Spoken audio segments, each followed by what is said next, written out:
নমস্কার বন্ধুরা, আমি আমার ইউটিউব চ্যানেল কখনো স্বপ্নতে আজকে আবার চলে এসেছি আমার রেসিপি ঝুলি থেকে একটা রেসিপি নিয়ে। আশা করি আপনারা সকলে ভালো আছেন, সুস্থ আছেন। তা আজকে আমি দেখাবো আপনাদেরকে একটা ভীষণ হেলদি খাবার টিফিনের। সেটা হচ্ছে এই মুগ ডালের চিলা চিলা বা ছিলকা বা মুগ ডালের গোলা রুটি। আপনারা যেটা এটা অনেকেই অনেক এই নামে ডাকে, যার যেটা মানে মনে হয় সে সেই নামেই বলে। তো এই জন্য আমি এখানে মুগ ডাল ভিজিয়ে নিয়েছি পরিমাণ মতো। সারা রাত আমি ভিজিয়ে রেখেছিলাম, দেখুন মুগ ডালগুলো ভিজে গেছে, খুব সুন্দর ফুলে গেছে। তো এই ডালটা আমি এই মিক্সিং জারের মধ্যে দিয়ে দেব।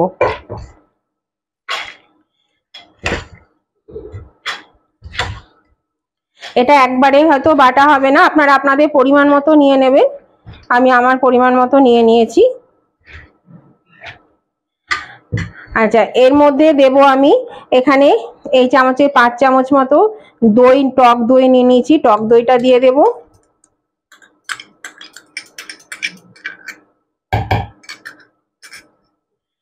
এখানে নিয়েছি একটু আদা, আর এখানে 5টা কাঁচা লঙ্কা। এই লঙ্কাগুলো আমি একটু ফাটিয়ে ফাটিয়ে দিয়ে দেব। ঝালটা আপনারা আপনাদের পরিমাণ মতো বুঝে যে যেমন ঝাল খান সেই মতন দেবেন। এটা খেতে কিন্তু খুব ভালো লাগে আর খুবই হেলদি একটা টিফিনের খাবার বা ডিনারে খেতে পারে, খুব সুন্দর লাগে খেতে, দারুণ টেস্ট হয় এই চিলকাটা। এখানে আমি একটু কারি পাতা দিয়ে দিলাম 1 মুঠো।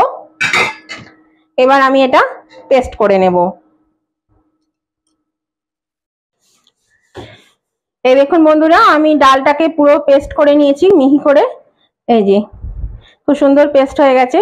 তো এটা এই সবুজ মুগ ডালটা মানে গোটা সবুজ মুগ ডাল খোসা সমেত, এটা কিন্তু খুবই উপকার আমাদের শরীরে, বাচ্চাদের বড়দের সবারই। এটা খেতেও খুব ভালো লাগে। এই চিলাটা করে যদি খান, বাচ্চাদের একটা টিফিন হয়ে যাবে, আবার ডিনারেও খাওয়া যায়, খুবই ভালো লাগে খেতে, সুস্বাদু হয়। আর আমি কিন্তু নিরামিষ বানাচ্ছি, আপনারা চাইলে আমিষও বানাতে পারেন পেঁয়াজ কুচি দিয়ে। তো এইটা আমি এখন 1 ঘন্টা মতো রেখে দেব। আমরা জানি মুগ ডাল এরকম ভিজিয়ে অঙ্কুর বার করে খাওয়া খেলে পরে শরীরের অনেক উপকার হয়, সেই জন্য এই মুগ ডালটা কিন্তু খুবই ভালো। এরকম ভাবে করে খেয়ে দেখবেন, খুব ভালো লাগবে। তো এটা বাটা হয়ে গেছে, আর এই যে মিক্সি জার ধোয়া জলটুকু আমি এর মধ্যে দিয়ে দিলাম। এটা মিশিয়ে আমি এখন ঘন্টাখানেক রেখে দেব, ঢাকা দিয়ে ঘন্টাখানেক রেখে দেব। এই দেখুন বন্ধুরা, আমি মুগ ডালটা আমি 1 ঘন্টা রেখে দিলাম। আর এই ফাঁকে আমি একটা চাটনি করে নেব ওই চিড়ার সঙ্গে খাওয়ার জন্য। তার জন্য এখানে আমি ধনেপাতা নিয়ে নিয়েছি বেশ কিছুটা পরিমাণ। এখানে নিয়েছি 2 টেবিল স্পুন টক দই, এখানে একটু তেঁতুল, আর 2টো লঙ্কা ঝাল অনুযায়ী 2টো লঙ্কা নিয়েছি, আর নিয়েছি লঙ্কা দুটো একটু ফাটিয়ে নিলাম। আর এখানে একটু আদা নিয়েছি, আর এখানে নিয়েছি একটু পুদিনা পাতা। আমার গাছে আছে, তো গাছে পোকা লেগে গেছে জানেন, পুদিনা পাতাগুলো সব নষ্ট হয়ে গেল। এই যে একটু পেলাম, এইটুকু নিয়ে নিলাম। তো এটা আমি পেস্ট করে নেব। এই মিক্সিং জারের মধ্যে আমি এগুলো দিয়ে দিচ্ছি।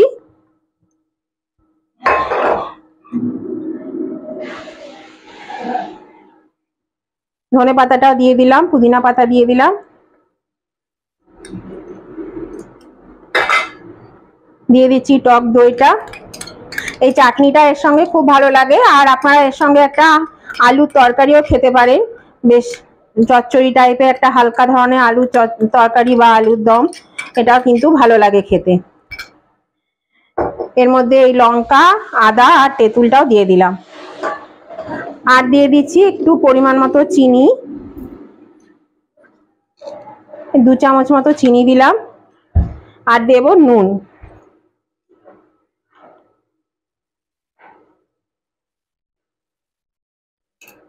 হাফ চামচ মতো নুন দিলাম।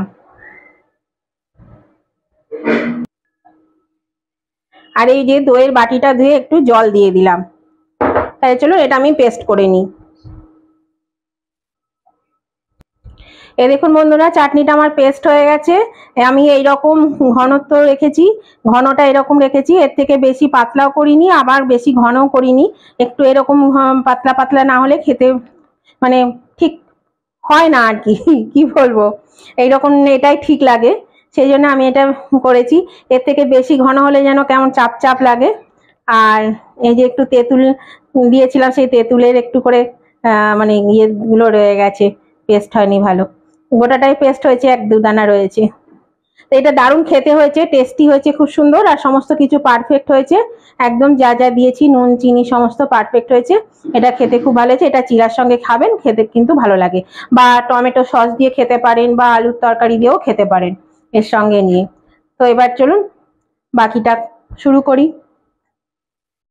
দেখুন বন্ধুরা, এই ব্যাটারটা আমি রেডি করে নিয়েছি। এবার দেখুন এর মধ্যে কি কি দেব। এটা তো পেস্ট হয়ে গেছে, এর মধ্যে লাগবে প্রথমেই নুন, নুনটা পরিমাণ মতো দিতে হবে।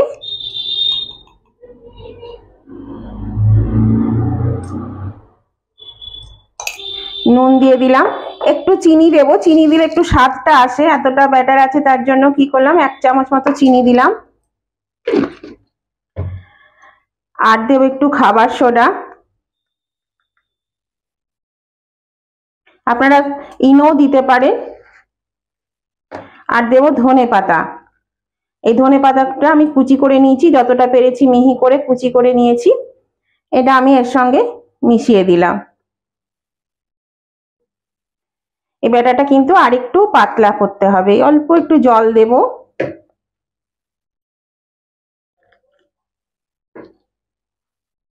যাকে হয়ে গেছে দেখুন, আমি এইরকম থিকনেসটা রাখলাম।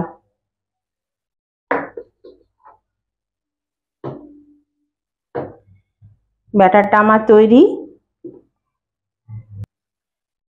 আমি একটু ফোড়ন দেব, সেই জন্য দেখুন এখানে একটা ছোট পাত্রের মধ্যে আমি তেল দিয়ে দিয়েছি, সর্ষের তেল। আর এর মধ্যে দেব এই 1 চামচ সর্ষে, সাদা কালো সর্ষে, 1 চামচ জিরে, আর একটা শুকনো লঙ্কাকে একটু টুকরো টুকরো করে নিয়েছি। তো এই ফোড়নটা আমি এর মধ্যে দিয়ে দেব।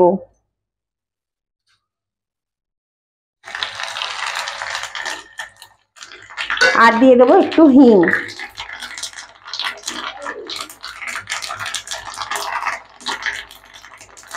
দেখুন এটা ফুটছে, এটা হয়ে গেছে।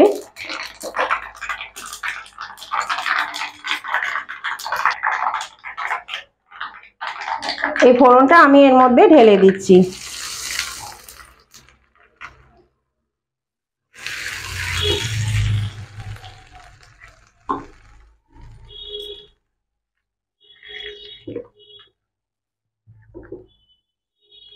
আমি শুকনো লঙ্কা একটু অল্প দিয়েছি, কারণ আমরা এমনিতেই খাই না, তার মধ্যে আমি কাঁচা লঙ্কা তো বেটে দিয়েছি এর মধ্যে,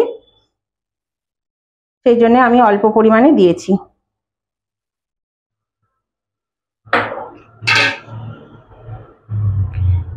ফোড়নটা দিয়ে আমি এটা ভালো করে নেড়ে নিলাম।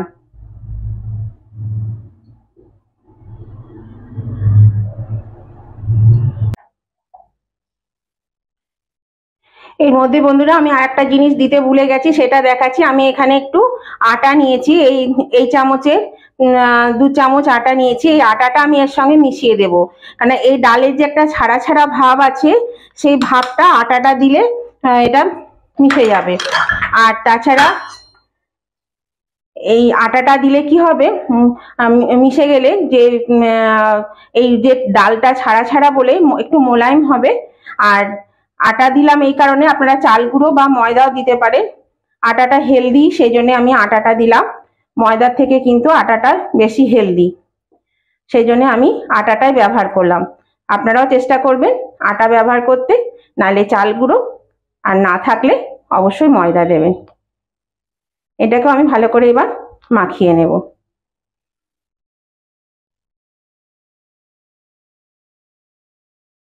এটা ভালো করে মিশিয়ে নিতে হবে আটাটাকে। এখানে আমি এই যে এই বেগুনের এই ডাটিটা দিয়ে আমি এখানটাতে অল্প তেল দিয়ে দিচ্ছি। এখন আমি আঁচটা আবার কমিয়ে দেব, তাওয়াটা বেশ গরম হয়ে গেছে, সেই জন্য আঁচটা আমি কমিয়ে দিলাম।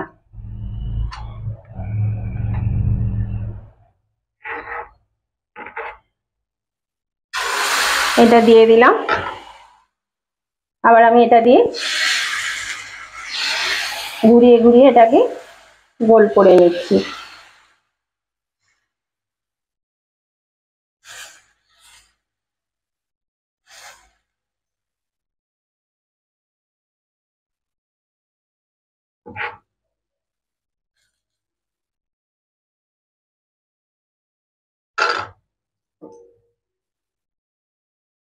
এখন এটা কম আঁচে সেদ্ধ হবে, যখন এই দিকটা হয়ে আসবে তখন আবার আমি আঁচটা বাড়াবো। দেখো আমি আঁচটা বাড়িয়ে দিয়েছি, আর এখানে একটু তেল দিয়ে দিচ্ছি অল্প করে, চারিধারটা কয়েক ফোঁটা এর ওপরে দিয়ে দিলাম, কয়েক ফোঁটা তেল দিয়ে দিচ্ছি।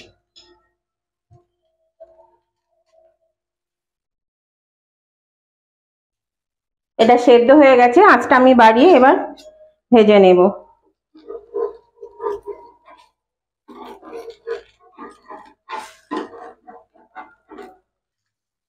নতুন বন্ধু যারা এখনো আমার চ্যানেলটা সাবস্ক্রাইব করেনি অথচ আমার চ্যানেলটা দেখছেন, রান্নাগুলো দেখেন, রেসিপিগুলো দেখেন, অবশ্যই কিন্তু তাদেরকে আমি বলছি যে আপনারা কিন্তু পারলে আমার চ্যানেলটা সাবস্ক্রাইব করে আমার পাশে থাকুন, আমার পরিবারের একজন সদস্য হয়ে যান। তাহলে আমি যখনই আমার ভিডিও আপলোড করব আপনারা দেখতে পাবেন। আর নতুন এবং পুরনো উভয় বন্ধুদেরকে বলছি, আজকের এই রেসিপিটা আপনাদের যদি পছন্দ হয়ে থাকে তাহলে অবশ্যই একটা লাইক করে দেবেন।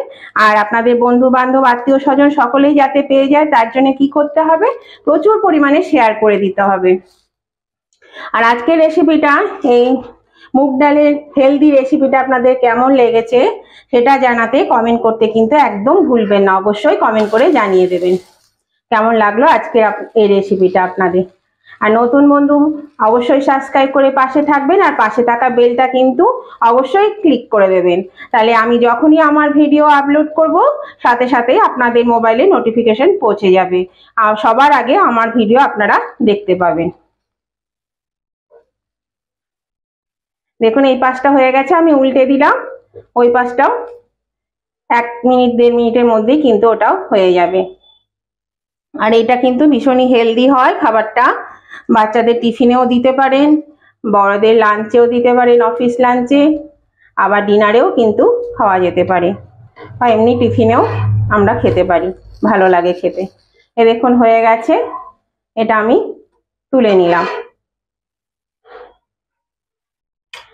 আমি এভাবে আরো একটা করছি।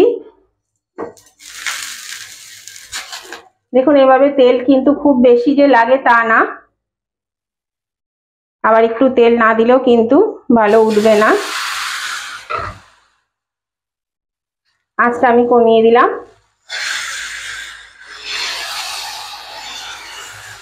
অনেকে এই ঘোরানোটা হাতায় করে বা বাটিতে করে করেন, আমার কিন্তু এটাতে বেশি সুবিধা হয় মনে হয়। আমি ছোট থেকে মানে যবে থেকে রান্না বান্না করি এটা দিয়েই করি, তালপাতার এই একটা ফালা কেটে নিই এই জিনিসটা, এটা দিয়ে আমার করতে সুবিধা হয়। মাকেও দেখেছি এইভাবে করতে, তখনকার দিনে তো আর এত কিছু ছিল না, ব্রাশ ট্রাশ বা এই হাতা, হ্যাঁ হাতা দিয়ে করতো অনেকেই, কিন্তু আমার মাকে দেখেছি এই তালপাতা পাখা থেকে কেটে এগুলো করতো। তো সেই জন্য আমি ওটাই দেখে এসেছি বলে আমি করি, আমার সুবিধে হয়, আপনাদের যাতে সুবিধা হয় আপনারা করবেন। এর মধ্যে অল্প তেল দিয়ে দেবো এবার।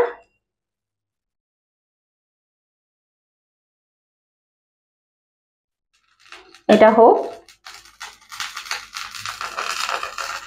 এদিকটা দেখুন সেদ্ধ হয়ে এসছে, আঁচটা আমি একটু বাড়িয়ে দিলাম, ফুলে দিয়ে দিলাম। আঁচটা কিন্তু কমিয়ে বাড়িয়ে করতে হবে, নিজেদের মানে দেখে শুনে করতে হবে নিজেদেরকে, তাহলে জিনিসটা ভালো হবে। কেননা কম আঁচে করলে সময়টা অনেক বেশি লাগবে, কম আঁচে তো দিতেই হবে কেননা সেদ্ধ হবে তারপর, কিন্তু একটু আঁচটা না দিলে কিন্তু মানে উঠবে না, তলা লেগে থাকবে, তলাটা উঠবে না, কাঁচা থেকে যাবে, সেই জন্য তখন ছিঁড়ে যাবে।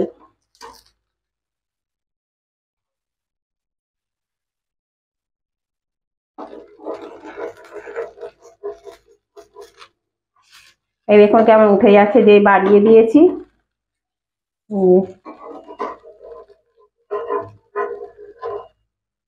উল্টে দিলাম।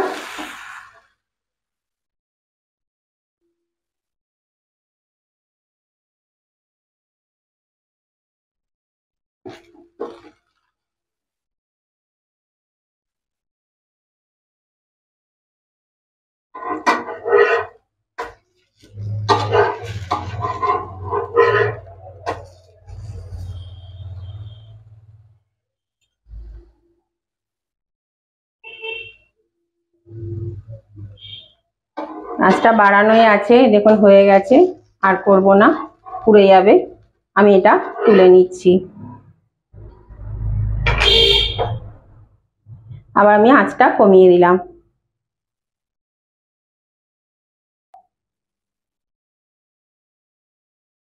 এই দেখুন বন্ধুরা, আমার হয়ে গেছে চপ। আর এই যে চাটনি, আর এখানে আমি এটা সাজিয়ে নিয়েছি। দেখুন এটা আমার হয়ে গেছে। আর এভাবে করে অবশ্যই খাবেন। এই হেলদি খাবারটা কিন্তু খুবই ভালো লাগে খেতে। আর আজকের রেসিপিটা সেই জন্য আপনাদের যদি ভালো লেগে থাকে অবশ্যই কিন্তু লাইক শেয়ার কমেন্ট করে দেবেন। আর নতুন বন্ধু যারা এখনো চ্যানেলটা সাবস্ক্রাইব করেনি তারা কিন্তু অবশ্যই সাবস্ক্রাইব করে আমার পাশে থাকবেন। আর অবশ্যই কিন্তু কমেন্ট করে জানাবেন কেমন হয়েছে। আমি আবার নতুন ধরনের রেসিপি নিয়ে আপনাদের কাছে চলে আসবো। আজকের মতো তাহলে রেসিপিটা আমি এখানেই শেষ করলাম। Tata, bye bye.